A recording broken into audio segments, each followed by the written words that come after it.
Bismillahirrahmanirrahim. Assalamualaikum warahmatullahi wabarakatuh.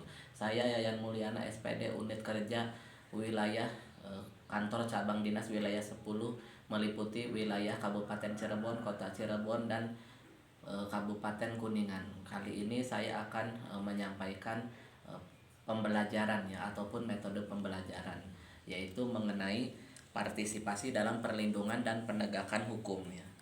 Adapun berikut ya contoh perilaku yang mencerminkan perilaku kepatuhan terhadap hukum yang berlaku. Yang pertama dalam lingkungan keluarga ya, kemudian dalam lingkungan sekolah ya, kemudian dalam lingkungan masyarakat ya, kemudian dalam lingkungan berbangsa dan bernegara.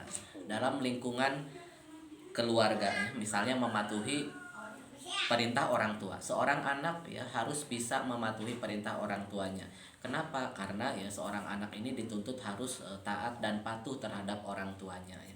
Kemudian ibadah tepat waktu ya, seperti misalnya ya kita sebagai pemeluk agama Islam ibadah tepat waktu, sholat subuh, sholat duhur, sholat asar, sholat maghrib ataupun sholat isya ya. Kemudian menghormati anggota keluarga yang lain seperti ayah, ibu, kakak, adik, dan sebagainya. Kita harus saling menghormati antar sesama anggota keluarga, apakah itu adik, apakah itu ayah, apakah itu ibu ataupun kakak ya. Kemudian yang keempat, melaksanakan aturan yang dibuat dan disepakati keluarga ya. Misalnya aturan tentang pembagian kerja.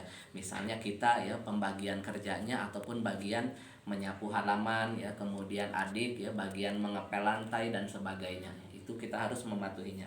Kemudian dalam lingkungan sekolah ya, dalam lingkungan sekolah antara lain menghormati kepala sekolah, guru, dan karyawan lainnya ya. Kita harus saling menghormati, apakah itu kepala sekolah sebagai pimpinan kita ya, kemudian guru ya, kemudian karyawan lainnya seperti TU, pesuruh, dan sebagainya. Kita harus menghormatinya.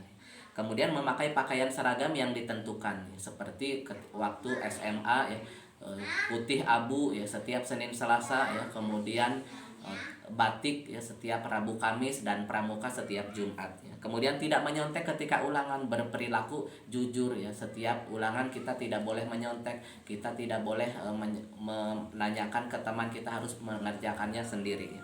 Kemudian memperhatikan penjelasan guru. Ketika guru sedang menjelaskan, ketika guru sedang menerangkan, kita harus memperhatikannya. Kita harus memperhatikannya. Kemudian mengikuti pelajaran sesuai dengan jadwal yang berlaku. Senin misalnya jadwal pelajaran apa saja, Selasa, dan seterusnya. Kemudian dalam kehidupan